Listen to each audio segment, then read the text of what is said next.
എന്നോട് ചോദിക്കല്ല എത്ര പള്ളി പെരുന്നാളിൽ അച്ഛൻ പ്രസംഗിച്ചു, എത്ര നൊവേന നടത്തി എന്ന് എന്നോട് ചോദിക്കല്ല. നിങ്ങളോടും അഭിമന്യ പിതാവിനോടും എന്നോടും ചോദിക്കുന്ന ഒരൊറ്റ ചോദ്യമേ ഉള്ളൂ.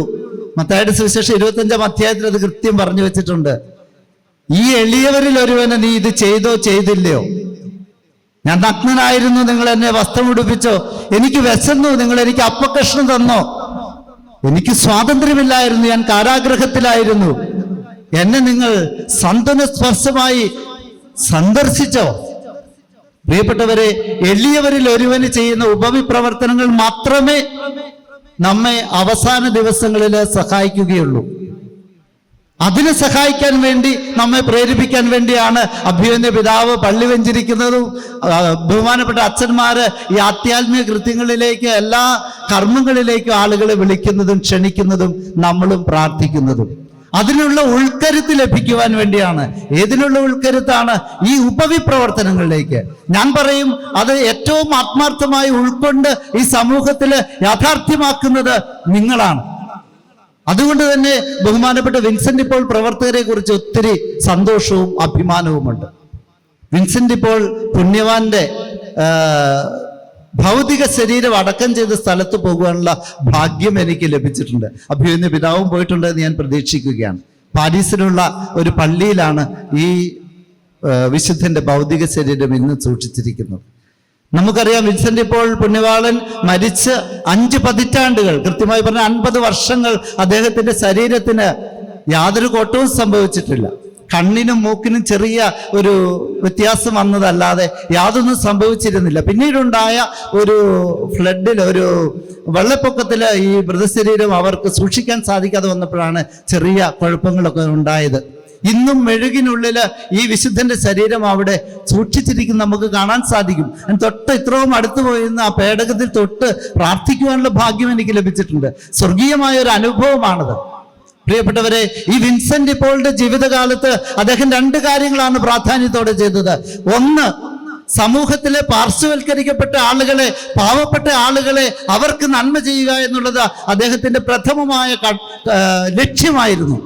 2, ക്ലെറിക്കലിസത്തിനെതിരായി പ്രവർത്തിക്കുക എന്നുള്ളതായിരുന്നു അദ്ദേഹത്തിന്റെ. ഞാൻ അദ്ദേഹത്തിന്റെ ജീവചരിത്രം വായിച്ചപ്പോൾ വളരെ അത്ഭുതപ്പെട്ടിട്ടുണ്ട്. എന്താണ് ക്ലെറിക്കലിസം എന്ന് നിങ്ങൾക്ക് അറിയാമായിരിക്കും.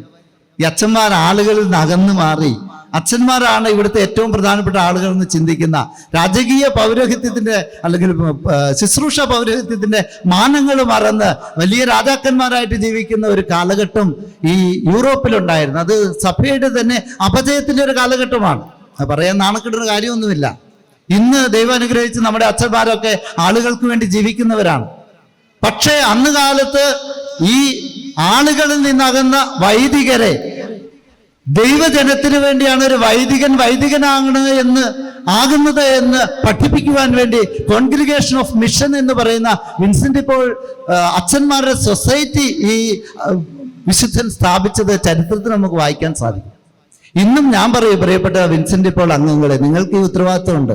ഞങ്ങൾ വൈദികര് ഞങ്ങളുടെ കടമയിൽ നിന്ന് മാറി സ്വപ്നലോകത്തില് ആയിരിക്കുകയാണെങ്കിൽ, നിങ്ങൾ അച്ഛനായിരിക്കുന്നത്, ഈ ഇവിടുത്തെ വൈദികർ അച്ഛന്മാരായിരിക്കുന്നത്, പട്ടം കിട്ടിയിരിക്കുന്നത് സാധാരണക്കാർക്ക് വേണ്ടിയും ഈശോയുടെ ശുശ്രൂഷകരാകുവാനുമാണ് എന്ന് പറയുവാനുള്ള കടമ നിങ്ങൾക്കുണ്ട്. അതും നമ്മുടെ വിൻസെന്റ് ഇപ്പോൾ നമ്മളെ പറഞ്ഞു പഠിപ്പിക്കുന്ന അല്പവും വിപ്ലവമായിരിക്കാം.